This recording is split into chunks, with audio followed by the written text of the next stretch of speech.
Então, queridos, agora para encerrar, tá bom? História, nós vamos falar sobre os imigrantes. Os exercícios serão nas 115 e 116. Nós vamos começar a leitura na página 112, tá bom? Vamos lá. A partir da vinda dos europeus para as terras brasileiras, a nossa história é marcada por chegadas e partidas de imigrantes.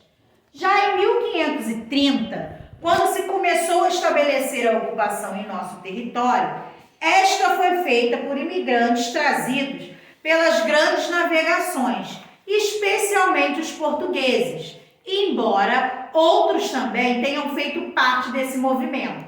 O mesmo aconteceu no período em que se tentaram implantar as capitanias hereditárias, mais notadamente com imigrantes africanos, que foram trazidos aos milhares como escravos.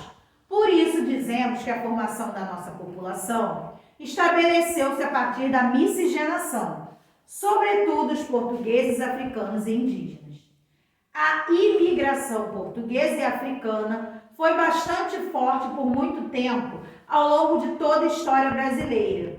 No entanto, mesmo nos períodos em que Portugal proibia a vinda dos imigrantes, como foi no período colonial, tal proibição não impediu que franceses, holandeses, ingleses e espanhóis aportassem em nossas terras. Na verdade, o processo de imigração no Brasil está caracterizado por 3 períodos de escravidão. O auge, quando todos vinham para cá, o declínio, quando começou a diminuir, e a extinção, quando realmente parou, todo esse acesso. 113.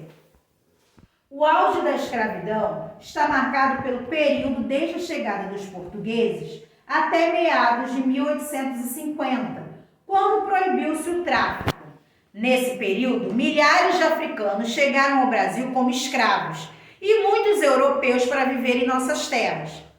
O declínio da escravidão ocorreu no período entre a proibição do tráfico em 1850 e a extinção da escravidão em 1888 e está marcado por medidas que sinalizavam a abolição, que foi a Lei do Ventre Livre, a Lei do Sexagenário e, por fim, a Lei Áurea. O terceiro período do processo de imigração no Brasil foi a extinção da escravidão. Vai desde a abolição da escravatura até meados do século XX, quando o trabalho livre e assalariado passou a ser a mão de obra mais procurada pelos cafeicultores e se estabeleceu um constante fluxo migratório. Por isso, o crescimento da imigração foi muito grande. Assim, ficaram caracterizados 2 tipos de imigração: a dispersa na região sudeste e a concentrada na região sul. A imigração da região sudeste teve uma característica dispersa, pois, embora tenha acontecido notadamente em São Paulo, os imigrantes se estabeleceram nas fazendas de café que já existiam. Essas fazendas eram distantes uma das outras. Isso fez com que os imigrantes se espalhassem e, por isso, conviveram com a população brasileira desde a chegada. 114.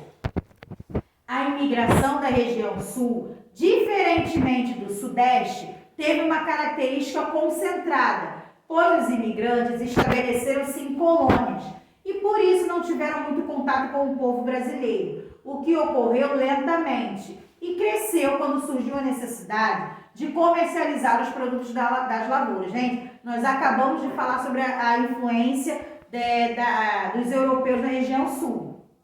Além desse fato, a imigração dessa região foi estimulada pelo governo brasileiro, que estava à procura de pessoas para povoar principalmente a região sul. Houve campanhas promovidas pelo governo brasileiro na Europa, pois esse continente estava passando por acontecimentos, como as 2 grandes guerras, que dificultavam muito a vida das pessoas. Nessas campanhas, havia promessa de trabalho, distribuição de lotes de terra e oportunidades de enriquecimento por meio do cultivo